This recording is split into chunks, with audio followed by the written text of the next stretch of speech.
música, não dá.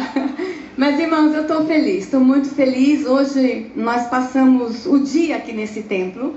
Nós reunimos aqui hoje pastores de todo o estado e deputados federais de alguns lugares do Brasil, deputados estaduais.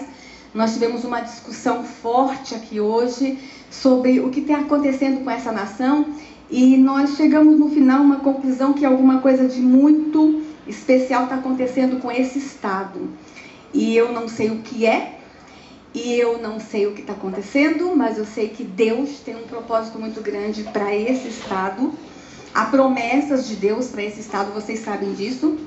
Eu não preciso nem tocar nesse assunto. Quanta gente já passou por aqui e já disse isso.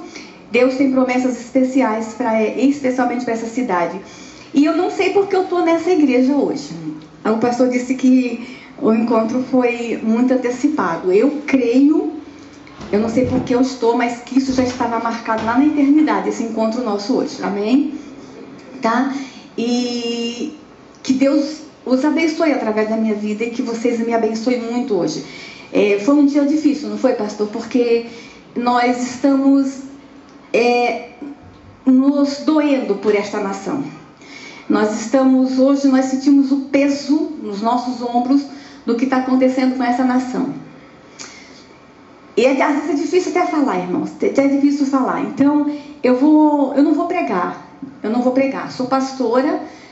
Fui ordenada pastora muito cedo, quando havia uma necessidade muito grande no interior do Nordeste do Brasil, de missionários, e eu estava lá, minha igreja ordena pastoras, e eu estava lá, fui ordenada muito cedo, mas eu sou advogada, eu sou mestre em educação também, sou mestre em direito constitucional, direito da família, e eu trabalho há 14 anos no Congresso Nacional como assessora jurídica da Frente Parlamentar Evangélica e da Frente Parlamentar da Família e Apoio à Vida.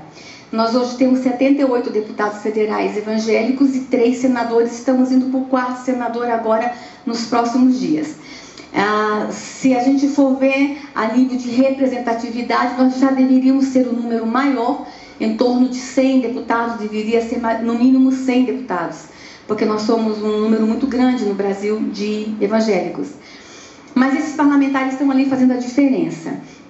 E estão fazendo um trabalho grande. E eu tenho que testificar isso e tenho que falar sobre isso.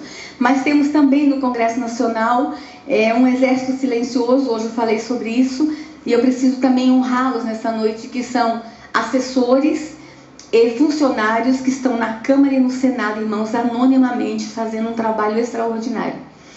Eu contei uma experiência hoje de manhã de que no prédio onde eu trabalho, na Câmara, é um prédio de 10 andares, em cada andar tem 2 copas, que dá o suporte aos gabinetes parlamentares. Em cada copa, em cada andar, todos os dias, meio-dia, funciona uma célula e um grupo de oração. Irmãos, nós temos culto dos funcionários da Câmara e do Senado todos os dias ao meio-dia, e quando a gente não tem um salão ou um plenário para nos reunir, a gente se reúne debaixo de árvores. Às quarta-feiras de manhã são os deputados que se reúnem em culto, e é muito lindo porque um toca acordeon, outro toca violão, outro canta, e eles mesmos fazem um culto entre eles, serve a Santa Ceia. E nós também temos vigília 1 a 2 vezes por mês lá na Câmara. Irmãos, e se não fosse isso, ai dessa nação.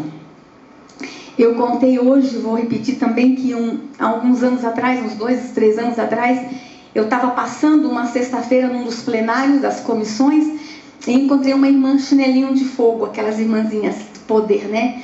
E ela estava assim nos plenários, sozinha, irmãos, ela entrando, limpando as cadeiras e orando. Eu fui lá, irmã, o que a senhora está fazendo aqui? Ela disse, doutora, eu estou sabendo que quarta-feira que vem vai ter uma votação aqui contra a igreja, contra a vida, contra a família, uma votação muito pesada. Eu estou fazendo o meu papel hoje. Então, irmãos, nós temos no Congresso Nacional assessores desde lá da Copa, da faxina, dos entregadores, ao mais alto cargo, os consultores legislativos, os doutores, os sábios. Na Câmara e no Senado nós temos um grupo de pessoas ali sustentando esta nação. E eu não posso sair daqui sem fazer essa homenagem a eles e dizer, eu sou um soldado desse exército silencioso, e dizer a vocês que estejam orando por nós. O nosso trabalho lá é técnico, o nosso enfrentamento é técnico, é no papel, é na lei. Então estejam nos ajudando, nos sustentando em oração. E que Deus nos abençoe. Eu queria que vocês lessem comigo Provérbios 31, versículo 8.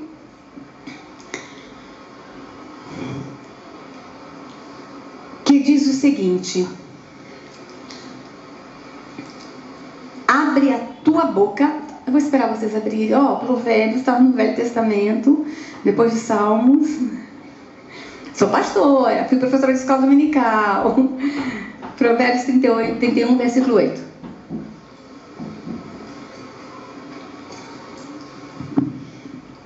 Abre a tua boca a favor do mudo, pelo direito de todos os que se acham em desolação. Algumas outras versões que dizem: abre a tua boca em favor do necessitado. Abre a tua boca em favor dos que necessitam, dos que precisam. Amém? E esse versículo nos motiva. E motiva a gente fazer o trabalho que nós estamos fazendo em todo o Brasil. E eu queria falar, irmãos, que nós estamos vivendo um momento diferente na igreja evangélica brasileira. Deus está chamando a igreja evangélica brasileira para um novo momento, para um novo instante. E grandes desafios nos esperam. E talvez eu vou estar falando hoje para alguém que talvez está aqui já há alguns anos na igreja e fala assim: ai Deus, eu queria alguma coisa diferente. Eu estou cansada de estar sentado às vezes demais no banco e eu queria um desafio. E eu vim aqui falar para você que realmente a igreja evangélica brasileira passa por grandes desafios. Irmãos, e os desafios é de restaurar esta nação, é de salvar esta nação do que está acontecendo. Mas a senhora está exagerando, pastora? Não estou exagerando não. Pode passar o próximo slide. A igreja evangélica brasileira, por muito tempo, ela ficou dentro do seu ambiente, no conforto de nossas igrejas, e igrejas lindas como essa. Estou encantada com este templo. E nós não ficamos antenados ao que está acontecendo na sociedade, ao que está acontecendo em volta. E aí eu tenho encontrado, eu estou falando num culto que tem muitos jovens aqui hoje, eu tenho encontrado uma turma e uma galera dizendo o seguinte: pastora, eu vou na igreja, eu recebo tanta unção no domingo, eu caio de unção e na segunda-feira eu chego na escola, no trabalho, não sei o que fazer com tanta unção. Tem sido assim. Nossa igreja está crescendo demais, nós estamos crescendo, amém, nós somos um povo que cresce todo dia, amém, mas o que nós estamos de fato influenciando em mudanças na sociedade? O que de fato a igreja evangélica brasileira tem feito para que a sociedade mude de verdade? É muito bom, irmãos, nós estarmos entre nós e nós sermos luz entre nós. É muito bom ser sal entre nós. Às vezes até enjoa tanto sal, né? Mas é muito bom a gente ser sal entre nós. Mas Deus chama a igreja evangélica brasileira. Nós passamos por algumas fases no Brasil. Nós passamos a fase da discriminação lá atrás, quando éramos chamados de Zé Povinho, lembra? Não sei se tem algum evangélico aqui com mais de 40 anos de igreja como eu. Ixi, falei minha idade. Nós éramos conhecidos como Zé Povinho, nós éramos discriminados, havia preconceito, na escola riam da gente. Nós passamos por essa fase. Depois nós passamos por uma fase de crescimento, e essa fase veio aí com as novas comunidades, as igrejas mais avivadas, e nós passamos por uma outra fase aí de algumas teologias, experimentamos todo tipo de teologia aqui no Brasil, prosperidade, depois vem a teologia, e vai. Agora Deus está nos preparando para uma nova fase, e essa fase é transformação de sociedade. E eu acredito nisso, irmãos. E eu vou falar de alguns aspectos de que forma a igreja pode atuar. Eu vou estar falando agora exatamente sobre isso. Talvez vocês nunca prestaram atenção no que está acontecendo com a educação nesse país. O que está acontecendo com as escolas brasileiras. O que está acontecendo com os seus filhos, com os seus netos. Irmãos, e eu me emocionei muito de ver os cordeirinhos aqui hoje, né? Nossas crianças aqui. E fiquei muito feliz porque eles vão ter ali agora 40, 50 minutos com os nossos professores, e na escola dominical tem mais 40, mas as nossas criancinhas, os nossos cordeirinhos ficam aos cuidados da igreja 1 hora por semana e aos cuidados da escola 8 horas por dia, porque às vezes a gente deixa as crianças 8 horas por dia na escola. E sabe o que estão fazendo com as nossas crianças nas escolas? E eu vim aqui dizer isso para você, Igreja Evangélica Brasileira, Igreja Evangélica aqui de Campo Grande, especialmente essa igreja, se as outras não derem ouvido a tudo que nós falamos hoje, que pelo menos essa dê. Estão detonando as nossas crianças. Eu posso falar as palavras, pode rasgar o verbo? Tenho como falar. Ele está mandando, ele está mandando. Vou mostrar para vocês o que está acontecendo nas escolas, irmão. Pode mostrar nos próximos slides. Irmãos, aqui no Brasil, na cidade de São Paulo, eu não vou dizer o nome da prefeita. Juro para vocês, eu não posso falar o nome dela, nem que ela é do PT, e também não posso falar que ela é ex-esposa do Suplicy, e nem posso falar que ela é ministra da Cultura.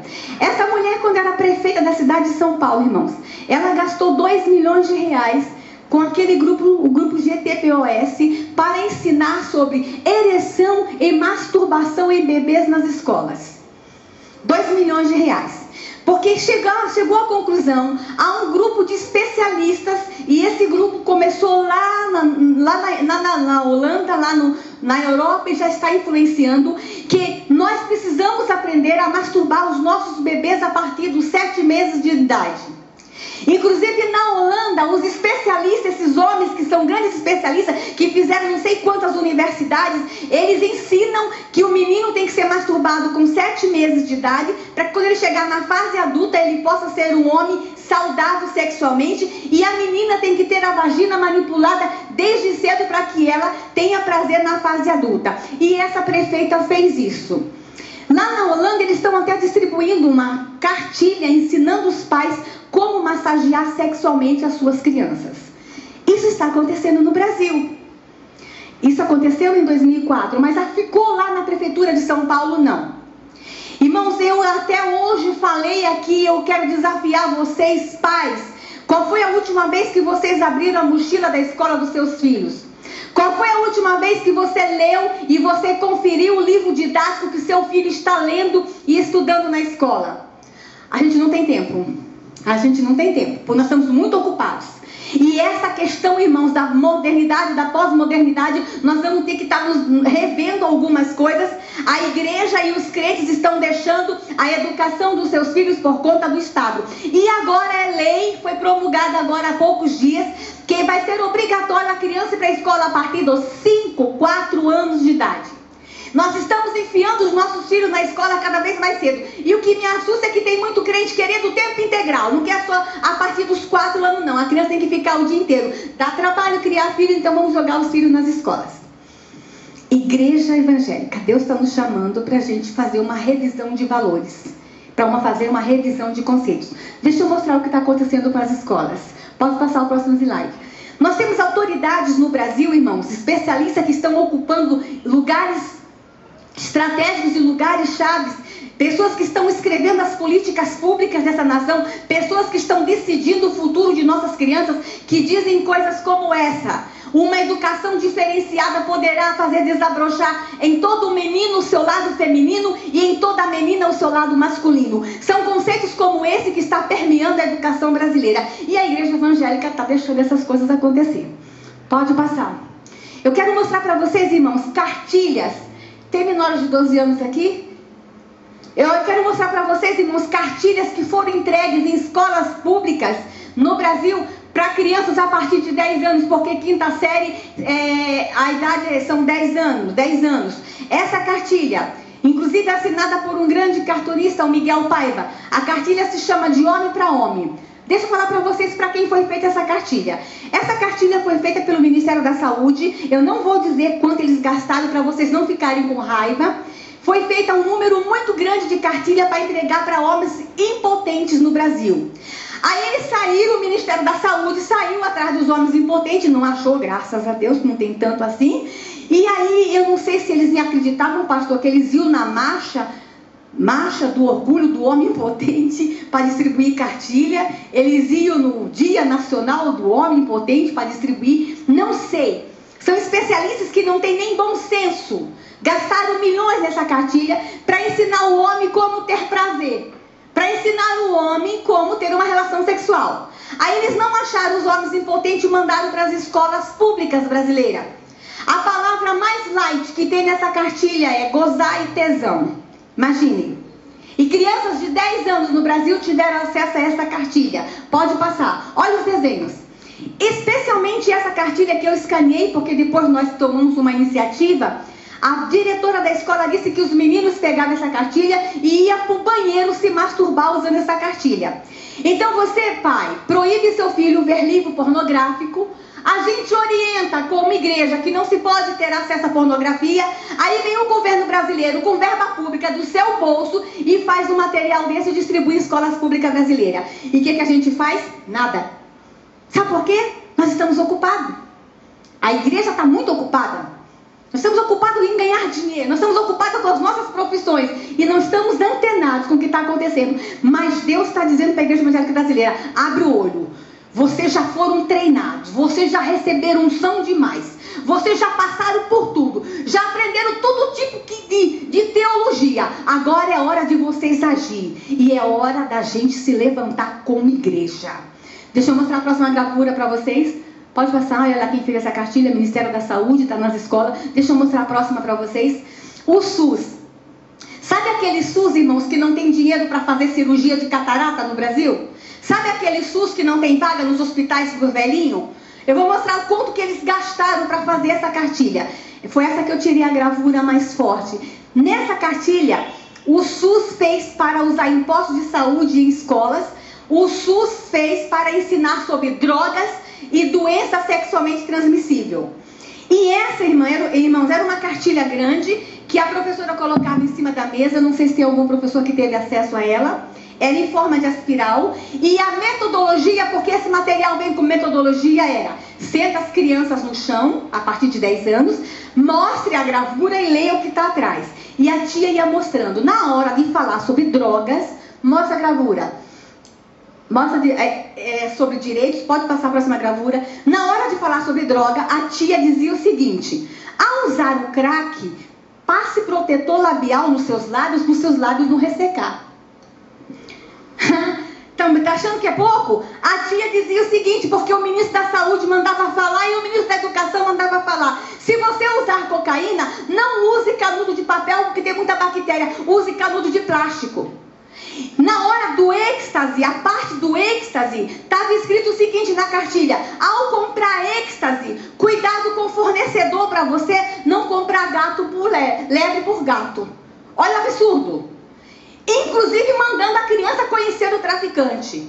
Aí os deputados evangélicos que estão lá na Câmara tentando fazer uma diferença, barulhentos, que estão sendo chamados de homofóbico, que estão sendo chamados de radicais e de fundamentalistas e que estão sendo perseguidos, foram perguntar para o ministro da Saúde: mas ministro, vocês fazem uma cartilha dizendo como ensinar? Sabe qual foi a resposta dos especialistas? Dos que estão mandando na nação, porque nós deixamos, porque a igreja evangélica se acomodou. Eles disseram o seguinte: mas as crianças já estão usando, então nós temos que ensinar a usar de uma forma melhor para que não contraia outros tipos de doença. Na parte do sexo, que eu tirei com vergonha, mas o pastor disse que eu podia ter deixado, fala sobre sexo anal, sexo vaginal e sexo entre mulher e mulher. A parte do sexo anal, irmãos, eu mostrei aqui hoje, eram 2 homens transando. A figura é ridícula, não era, pastor? 2 homens transando. Irmãos, e eu vou contar a experiência que eu tive como mãe. Eu tenho uma filha de 10 anos, ela está com 14, ela tinha 10 quando teve acesso a essa cartilha. A minha filha é indígena, eu tenho uma filha adotiva indígena. E nós estávamos tentando falar para ela sobre a homossexualidade de uma forma muito madura, porque a cultura dela não tem a homossexualidade. Então a gente estava assim tentando falar que homem ama homem, mulher ama mulher. Aí a tia vai lá e mostra a gravura de 2 homens transando com esse dinheiro, com cartilha pública, com dinheiro público. Irmãos, e na parte da relação sexual de mulher com mulher, a figura mostra bem, o pastor viu hoje, mostra que a tia tem que explicar para a criança de 10 anos que o objeto de prazer da lésbica é a língua e que é bom que a lésbica use camisinha na língua. E a minha filha de 10 anos teve que aprender isso. Pode passar? Quem fez essa cartilha? Aí, irmãos, a próxima cartilha. Essa daqui foi distribuída na prefeitura de Porto Velho, aqui em Rondônia. Nós fomos lá também para tentar retirar essa cartilha de circulação e nós tentamos. Todas essas que eu estou mostrando, irmãos, os radicais fundamentalistas homofóbicos, deputados, foram para cima e estão entrando com processo, inclusive aquela de drogas e de sexo. Nós estamos pedindo que os funcionários do Ministério da Saúde que fizeram sejam processados por associação ao crime organizado, porque droga é crime. E nós estamos pedindo, inclusive, que eles devolvam para os cofres públicos o dinheiro que foi gasto com aquela cartilha, com aquela porcaria. Mostra a próxima. Essa daqui foi distribuída em Rondônia. Mostra a gravura, a primeira página. E olha o nome da cartilha: Menina Esperta Vive Melhor. Olha a cara da menina esperta. Nós estamos ensinando na igreja, irmão, que nossas meninas são princesas. Mas a escola está dizendo que esse aqui é o ideal de ser menina. Isso aqui é o ideal para ser uma menina no Brasil, com dinheiro público. Aí essa cartilha, além de ensinar que menina esperta vive melhor, e a palavra esperta, vocês sabem o que está por trás disso? O jeitinho brasileiro, a sexualidade. A criança recebia a cartilha e junto com a cartilha, pode passar, ela ganhava um espelhinho para poder olhar a vagina e aprender a se masturbar. Prefeitura Municipal de Porto Velho. Nós fomos para lá junto com a Igreja Católica e nós tentamos retirar essa cartilha de circulação. Qual foi a última vez que você, pai e mãe, abriu a mochila da escola do seu filho? Vocês pensam que acontece só em Porto Velho? Que acontece só em Brasília? Deixa eu mostrar a próxima cartilha para vocês. Essa daqui, distribuída no Rio de Janeiro e foi distribuída em todo o Brasil. Inclusive, eu quero que vocês olhem bem para essa gravura aí e olhem se não está na mochila dos seus filhos aqui em Campo Grande. A primeira coisa, quando a tia entrega para a criança, a tia tem que dizer que é confidencial, não pode mostrar para o pai e para a mãe.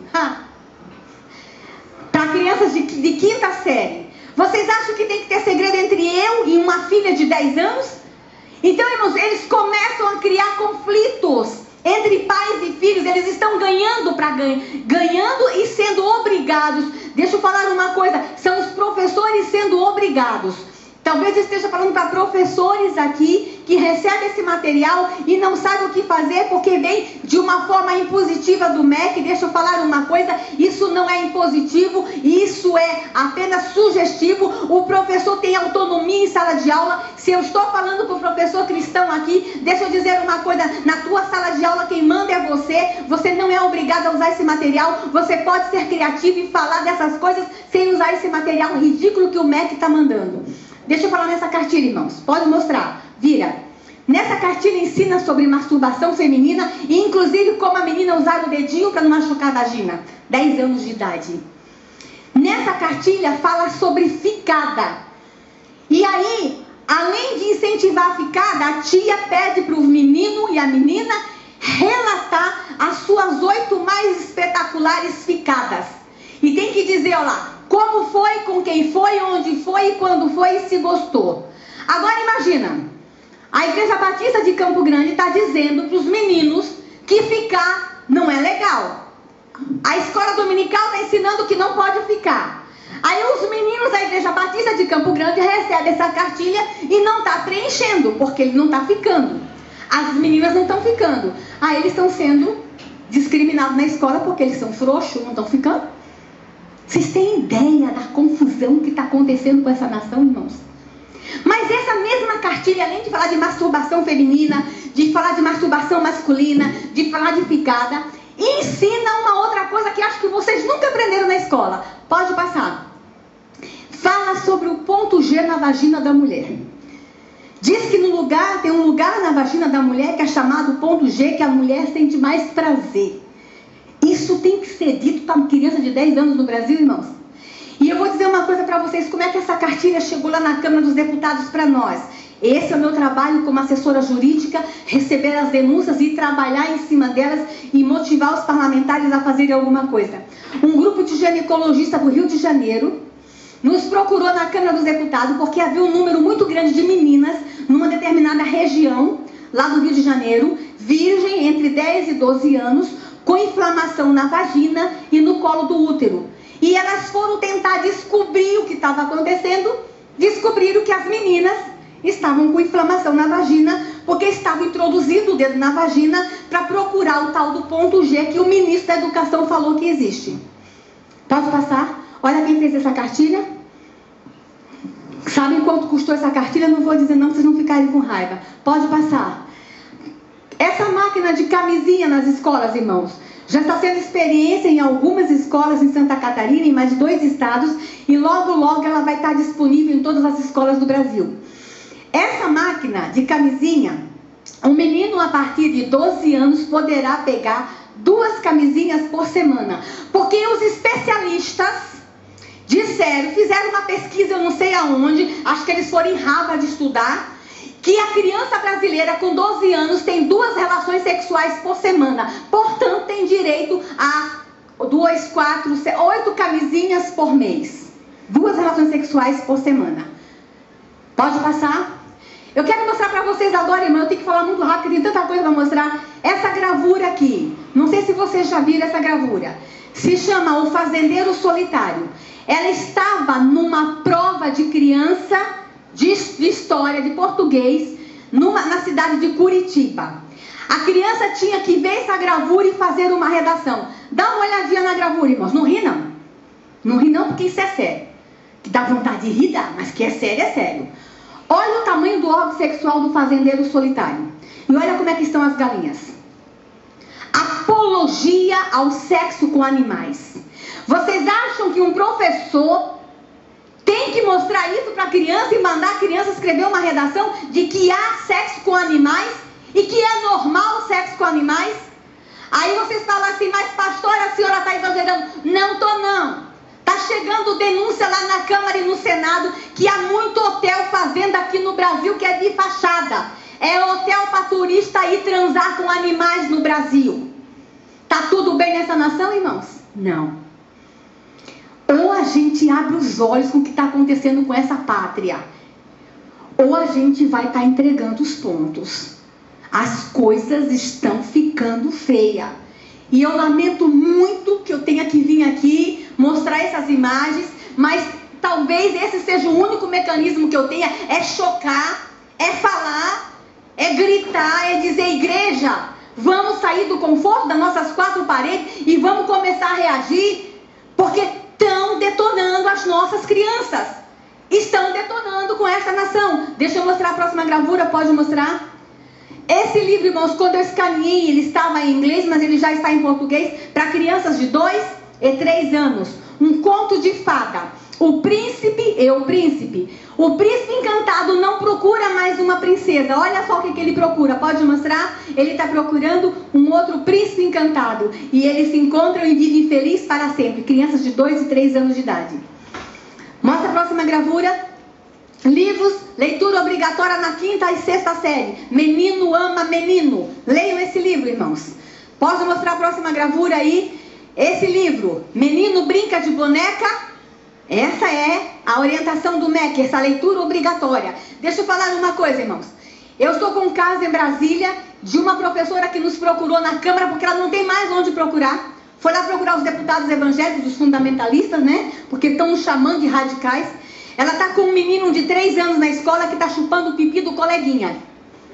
Aí ela foi procurar orientação na direção e na coordenação. Sabe o que a direção da escola disse? Você não pode fazer nada, porque isso é demonstração homoafetiva. Se você fizer alguma coisa, você é homofóbica. Ai, irmãos, eu sou educadora. Eu sou mãe. Um menino de 3 anos está chupando o pipi do coleguinha, ou porque alguém chupou dele, ou porque ele já viu. Isso é abuso. Mas olha o que os nossos orientadores educacionais estão fazendo com nossas crianças no Brasil. Estão detonando. Pode passar? O próximo livro fala sobre bissexualidade, que é normal. E aqui eu quero dar um alerta para mãe e pai. Olha, tá uma onda no Brasil inteiro de meninas se cumprimentando com selinhos, uma beijando na boca da outra. E infelizmente eu já tenho visto isso dentro da igreja. Porque ensinaram para nossas meninas que ficar com menina é possível, é permitido e é legal. Estão nos livros que a bissexualidade é uma coisa normal. Irmãos, quando a gente fala da homossexualidade, só vem na nossa mente a questão do menino e do homem. Mas quem está sendo mais alcançado com essas políticas públicas que estão nas nossas escolas são as meninas. E aqui eu vou dar um alerta para você, mãe. Olha, mãe, sabe essa coisa de você deixar sua filhinha dormir na casa da coleguinha? Para você ficar um pouquinho livre de vez em quando? Abre o olho, mãe, as meninas estão se tocando. E isso é muito sério, porque isso é abuso. E vocês não têm ideia do mal que isso faz lá na frente, depois. Pode passar. Esse livro é terrível. Para crianças de 2 e 3 anos. A mãe compra o livro, tem um bonequinho que é um menino, e a bonequinha que é a menina, pode passar. E tem um buraquinho, a mãe coloca o dedo no bonequinho e fecha o livro para o dedo dela entrar no buraquinho da bonequinha. Para ensinar para a criança de 2 anos como é que é uma relação sexual. Pode passar. Olha lá. Olha os livros, irmãos, com desenhos infantil, como transar. A matéria é como transar. E olha a linguagem, irmãos. Vocês devem estar chateados porque eu estou usando uma linguagem muito porca aqui em cima. Mas é a linguagem do livro lá, como transar. É a linguagem dos educadores do Brasil, como transar. Pode passar. Irmãos, deixa eu só mostrar uma coisa para vocês. Eles estão falando para as crianças da nossa escola que existe o Kama Sutra. Já ouviram falar do Kama Sutra, né? Aquele livro milenar que ensina poses de relação sexual. Eles estão falando do Kama Sutra. Mas se eu quiser falar desse livro milenar nas escolas, eu não posso, sabe por quê? Porque o Estado é laico, né, pastor? Não posso falar de Bíblia, porque escola não é lugar de religião, mas na escola é lugar de falar de Kama Sutra. O que estão fazendo com nossas crianças? Pode passar. Olha lá. Secretaria Nacional de Direitos Humanos. Se você tiver dúvida, procure a Secretaria Nacional de Direitos Humanos. Vocês agora entenderam o que está acontecendo com o pastor Marcos Feliciano? Vocês estão entendendo porque que não querem um pastor na Comissão de Direitos Humanos? Porque nós somos contra isso e nós somos contra mesmo. E deixa eu falar uma coisa, irmão, não é só a igreja evangélica que é contra, não. Na hora que eu dou essa palestra para pais católicos, eles ficam também revoltados como vocês estão agora. Porque esses valores não são valores só da igreja evangélica, não. É valor de família. É valor de todos nós. É patrimônio de família. E aí, eles não querem que nós ocupemos os lugares certos na hora certa, porque eles estão detonando com nossas crianças. Pode passar? Deixa eu mostrar uma coisa para vocês, irmãos. A coisa no Brasil, eu trouxe uma gravura aqui, a coisa no Brasil, ela está tão solta, e é tão normal, e é tão natural erotizar nossas crianças no Brasil, que eu vou mostrar para vocês a capa de um disco. Pode passar. Essa aqui foi a capa do disco que a Xuxa fez. Olha esse desenho, irmãos. Vocês acham que a Xuxa precisava desse desenho para vender CD? Isso para mim é erotização e apologia à pedofilia. O que está acontecendo com essa nação, irmãos? Vocês pensam que está tudo bem com esta nação? Pode passar a próxima slide. Esse comercial, irmãos, passou na Europa e está chegando no Brasil. É um bebezinho no berçário. E na hora que o bebezinho nasce, quando recebe a pulseirinha, ao invés de receber a pulseirinha com o nome, já recebe o símbolo de homossexual, porque eles querem dizer que as crianças já nascem homossexual. E aqui vou dizer uma coisa para vocês, igreja, ó, não há uma prova científica que existe o gene gay. Não há uma prova científica que o gay nasça gay. Se tivesse, eles já tinham jogado isso na nossa cara. Não existe. A homossexualidade, ela é aprendida a partir do nascimento, lá na infância, lá no berço, tá? A forma como se lida com a criança, mas ninguém nasce gay. Pode passar, deixa eu mostrar para vocês.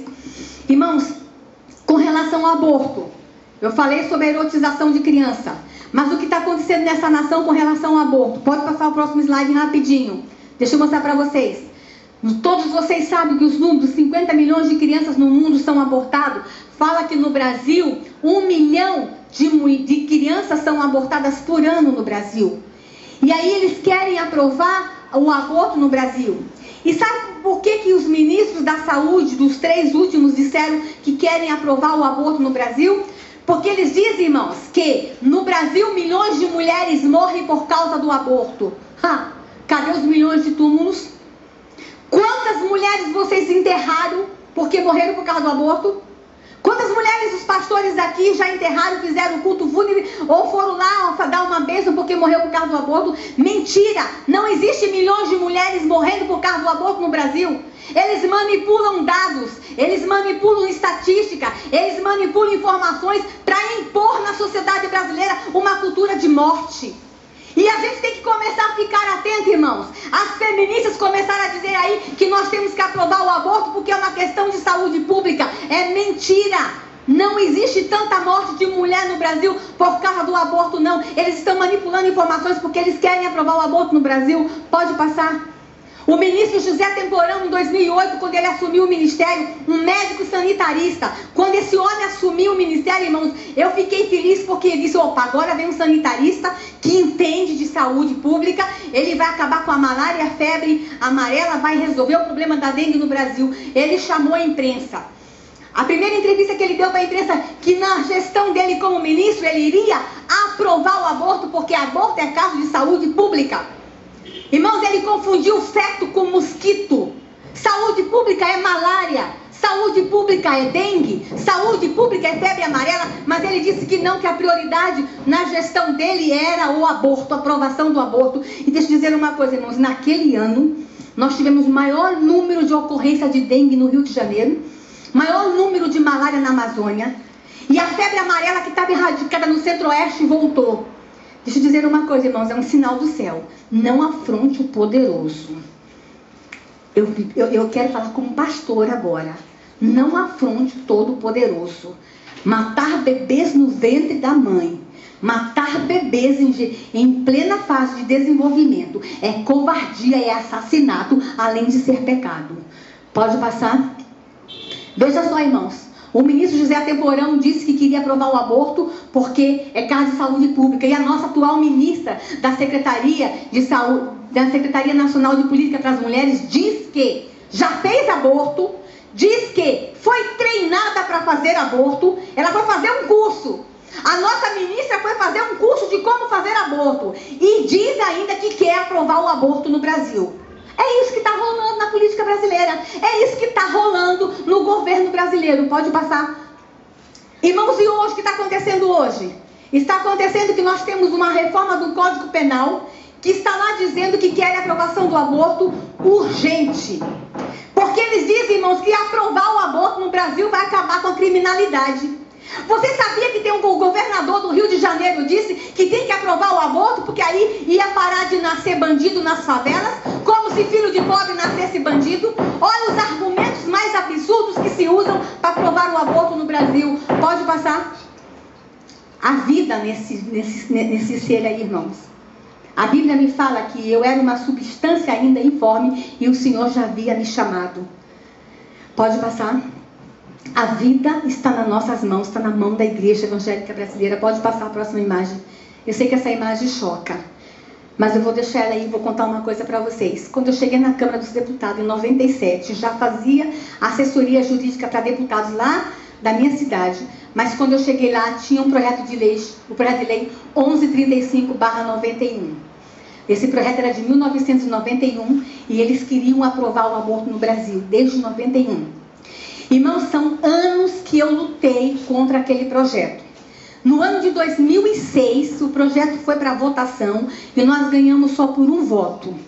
Aí ele ia ser votado de novo em 2008. O que nós fizemos em 2007? Nós saímos pelo Brasil. Foi um ano que, em um ano, eu fiquei 38 finais de semana fora de casa, indo de igreja em igreja no Brasil, eu e os deputados evangélicos, pedindo para a igreja evangélica orar, se levantar contra o aborto. Porque a gente, no passado, irmãos, a igreja evangélica nem falava de aborto. A gente sabia que era pecado, mas nenhum pastor nunca teve coragem de mostrar uma imagem dessa. Isso é coisa nova. O senhor é corajoso, pastor, deixar eu mostrar uma imagem dessa dentro da igreja. Irmãos, em 2007 a igreja evangélica começou a clamar. Em 2008 o projeto foi colocado em pauta. E eu preciso contar para vocês um milagre. No dia da votação, irmãos, tinha 37 deputados no plenário e ele ia ser votado numa comissão. E o ministro Temporão, que entrou em 2007, no começo de 2008, queria aprovar. Os ministros queriam aprovar. O próprio governo Lula queria aprovar o aborto. E aí, o que acontece? Ia ser votado. Nós fomos contar o voto Quais os deputados eram contra o aborto? Nós só tínhamos 12, dos 37, nós só tínhamos 12 deputados contra o aborto.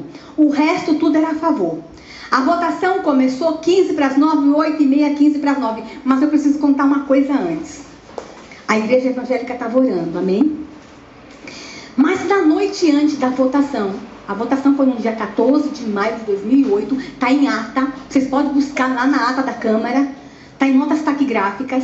Na noite anterior, os deputados evangélicos resolveram fazer uma vigília.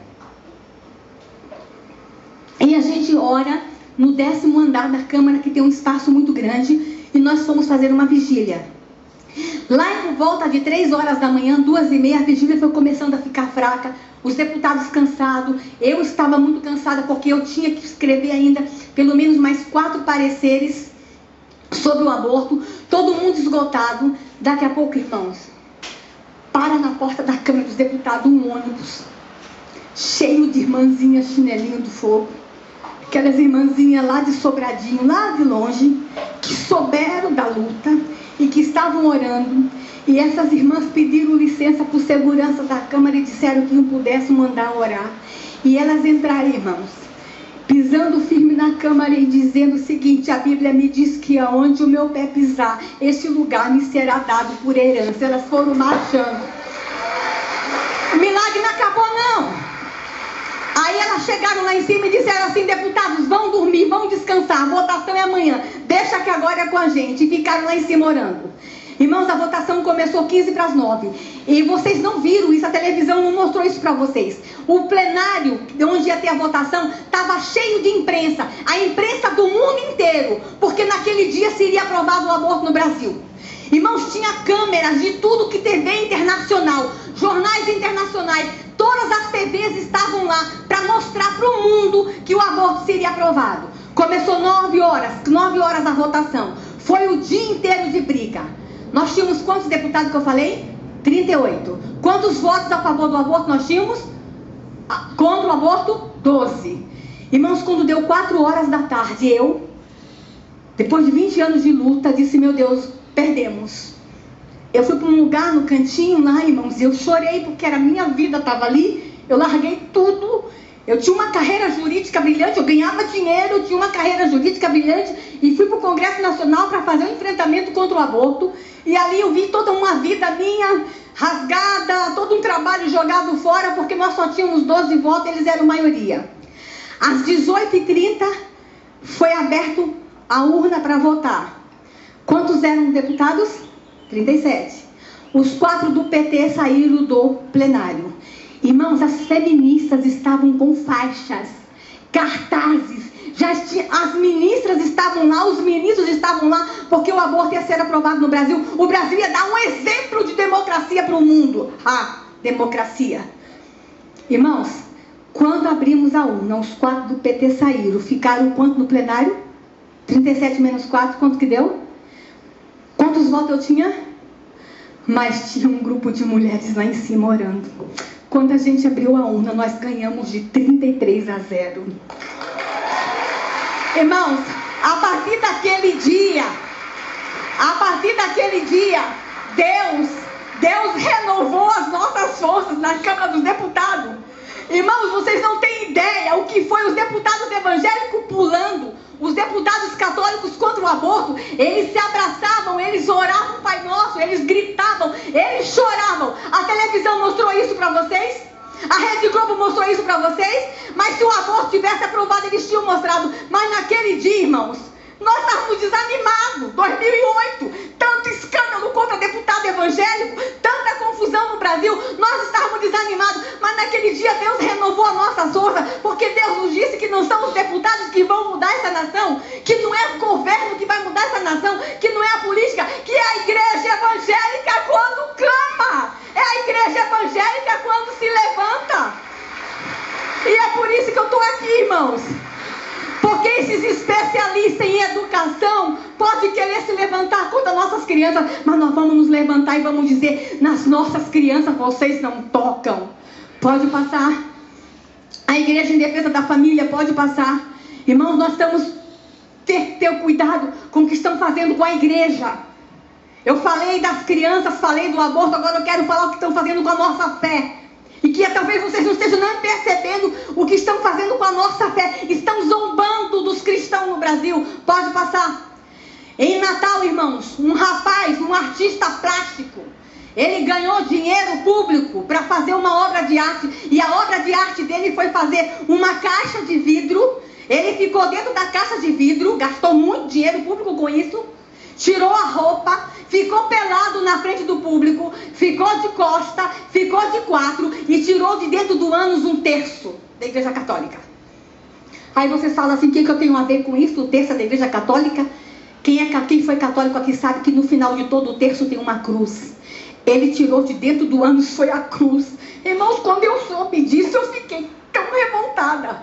É como se aquele artista plástico com dinheiro público dissesse: olha o que eu faço com o símbolo da tua fé.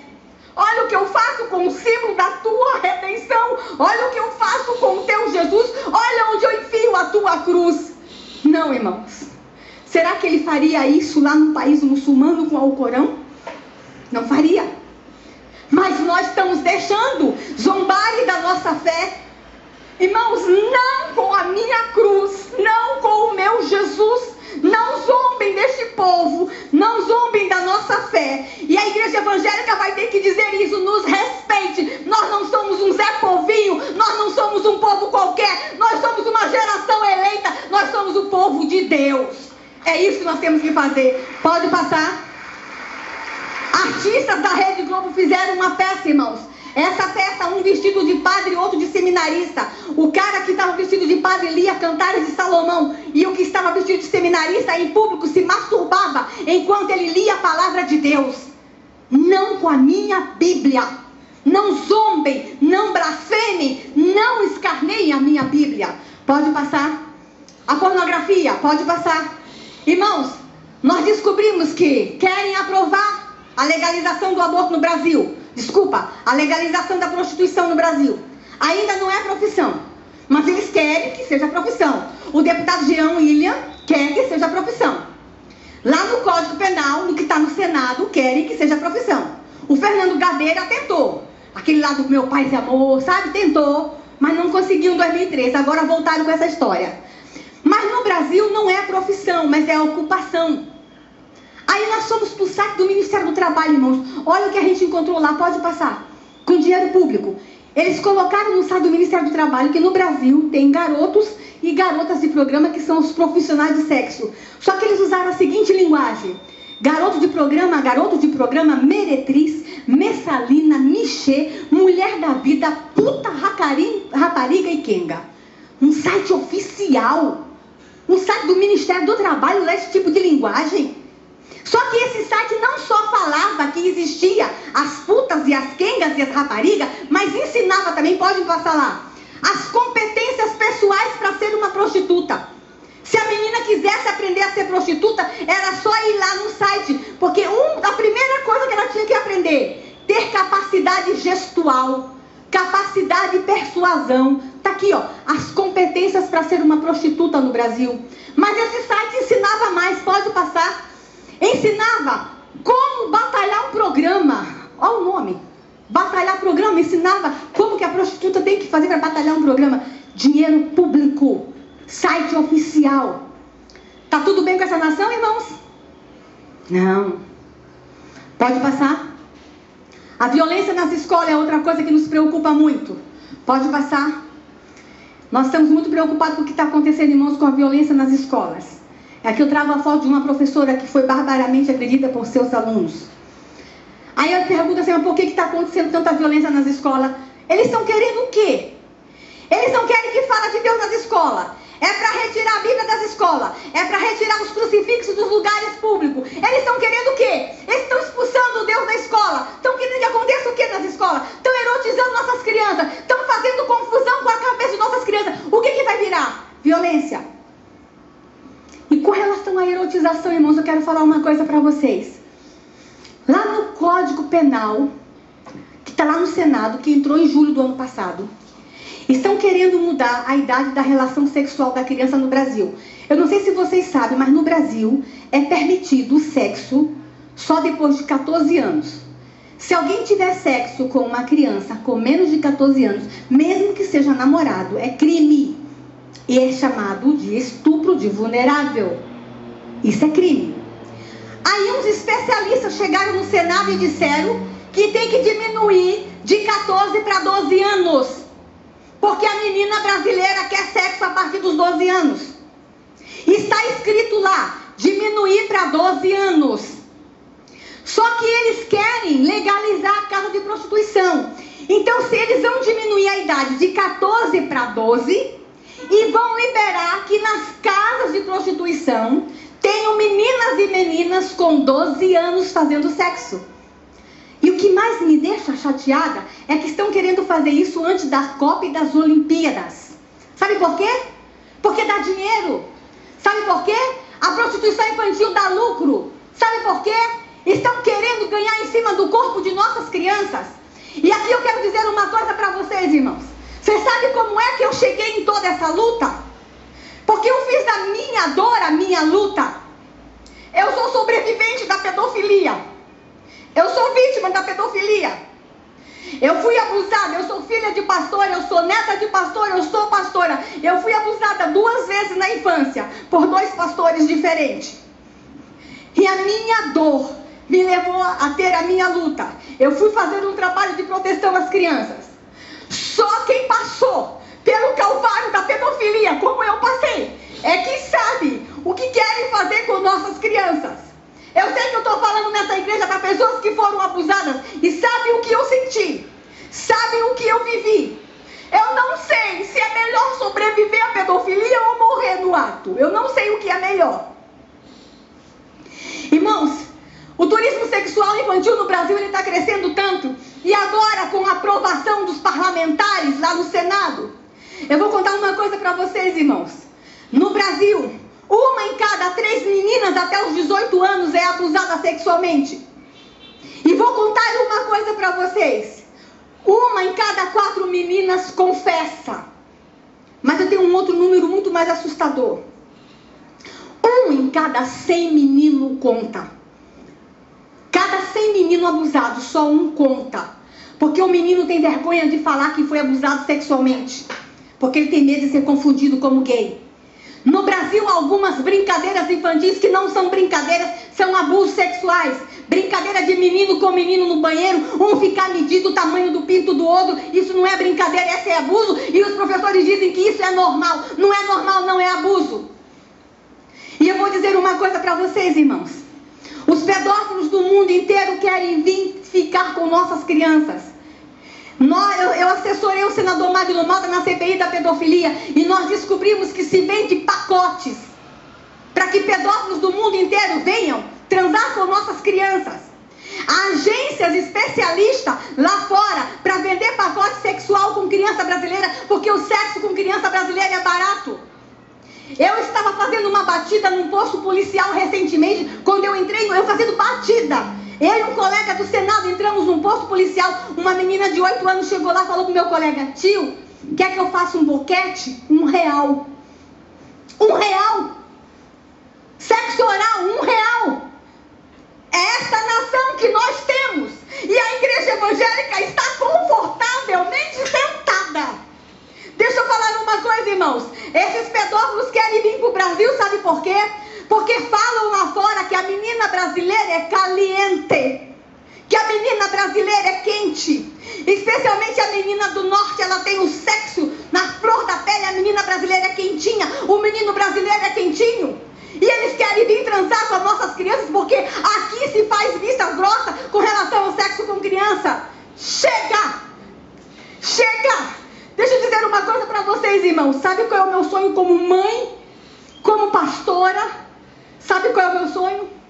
Que um dia, quando esses pedófilos forem comprar um pacote para vir transar com nossas crianças no Brasil, o agente de viagem lá mostre para ele não as fotos de nossas crianças no carnaval e peladas, mas mostre para eles as fotos de nossas montanhas, das nossas praias, da nossa floresta, e diga assim: você quer ir para essa nação? Vai fazer turismo lá, vai ver as praias daquele país.